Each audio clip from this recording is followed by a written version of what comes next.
కనుమ పండుగ. ఈ కనుమ పండుగ నాడు చక్కగా అందరూ కూడా సంక్రమణ పెద్దలకు దారపోసుకున్నాక ఆ మన్నాడు ఈ కనుమ పండుగ చేసుకుంటారు. ఈ కనునాడు దుమ్ముల పండుగను కూడా అంటారండి.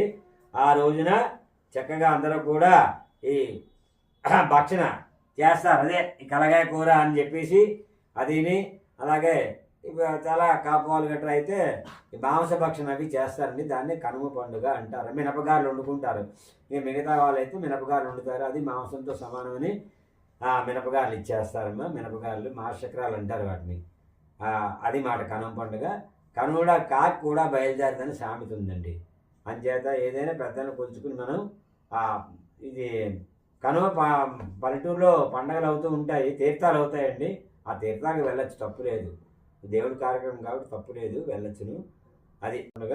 అందరూ కొత్త బట్టలు ధరించి అందరూ మీ యొక్క చుట్టాలు ఇళ్ళకి వెళ్ళి, అదే అత్తమామలు ఇల్లు అయితే వాళ్ళు తాత మామలు అందరినీ కలిసి ఆనందంగా ఈ కనుమ పండుగని చేసుకుని ఆ రోజు కూడా ఆ గ్రామదేవత అయితే గ్రామదేవత అక్కడ పండుగ అవుతుంది. వెళ్ళి ఆ తీర్థాలు అవుతాయి. ఆ తీర్థాలను వెళ్ళి ఆ అమ్మవారి దర్శనం పసుపు కుంకాలు ఇస్తారమ్మా. అది మాట. తప్పకుండా ఈ పండుగ అందరూ కూడా ఆనందంగా ఈ కనుమ పండుగ చేసుకుని మీరు మీ పిల్లలు హాయిగా సుఖ సంతోషం వర్ధిల్లాలని చెప్పేసి మరి ఆ భగవంతుని ప్రార్థన చేస్తూ ఉన్నాము.